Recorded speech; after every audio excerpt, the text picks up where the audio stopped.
Hey guys, Caleb Brown, New Planet Recruiting here. Hope everybody is doing well. Hey, thanks for tuning in this week. It's been a while since we've chatted about the different industry channels and the entry points for becoming a financial planner. Because the good news is there's lots of ways to do it, but that could also be the bad news because it can be very confusing and overwhelming. But I'm essentially in this video today going to describe page 14 of my book, Finding Your Path. So you've got the bank, and these are what I qualify the five main channels, right? So the bank, asset management, insurance company, RIA, and then wirehouse. Okay, those are your five primary channels. I mean, there's other ways to get in, but those are where most of the people go. And I just want to give you a brief rundown. So bank, a lot of them now have financial advisor training programs. They're going to run you through a training program and put you in their wealth management department, and they want you to look at all the deposits and all their customers and people with large amounts of cash, reach out to them and try to offer them financial planning. So, there might be a salary, there might be, some sort of draw or even some commissions, but at the end of the day, they're going to want you to get clients and generate revenue. Okay, so that's the bank. And remember, their bread and butter is making loans, CDs, annuities, doing checking accounts, lines of credit, those types of things. So the second one is asset management. So think of big companies like Fidelity, Vanguard, Schwab. Fidelity actually just announced they're cutting 700 jobs. So usually these firms, lots of assets, lots of revenue, lots of people go in, and you're going to start really in a call center usually, and just answering questions about clients' accounts and the proprietary products that firm offers. Okay, so usually good training on the products, on the sales side, and then you can work your way up to actually becoming an advisor instead of just a phone center person. Okay, the third one, insurance companies, is they're always hiring people because in their model, most everybody they hire is 100% commission salesperson.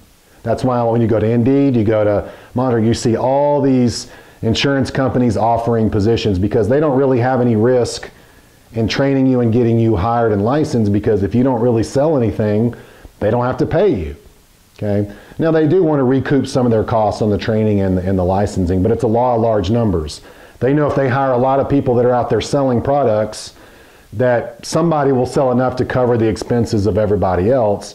And it's kind of a business development strategy disguised as a recruiting strategy. So they go out there and they, hire all these different salespeople, different agents, whatever you want to call them. A lot of people, some people sell stuff, a lot of people don't. Well, the people that don't, they may have sold something to their, aunt or their family or their friend or who are their coach or their college roommate.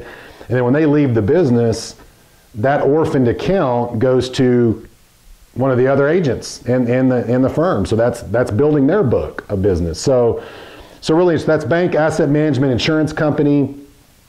Where I operate mostly and where I think the best chance for you to do real financial planning is in the RIA model. So the registered investment advisor model. So there's two ways to go. There's fee only, which means you're just compensated with the client writing a check or deducting out of their account, or there's the hybrid model where there's a broker-dealer affiliation where you can receive some commissions for products or services and you can also receive a fee. But I've noticed, and just kind of an update on the current trends of hiring, at least compared to last year, the number of people hiring in the RIA model has gone down. And that could be because they hired a bunch since COVID, and the interest rates are a lot higher.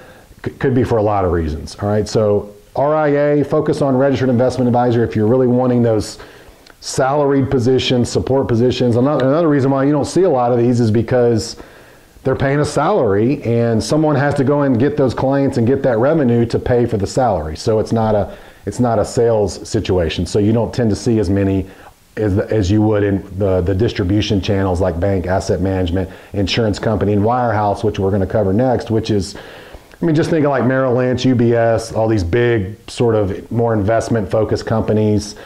They're again hiring for production roles. You might be able to get lucky and get on a team, but eventually they're not going to want to pay a salary anymore, and especially if your salary keeps increasing, and they're going to want you to generate your own clients and your own revenue. So I hope that was helpful. Handful of channels, primary channels to get in the business.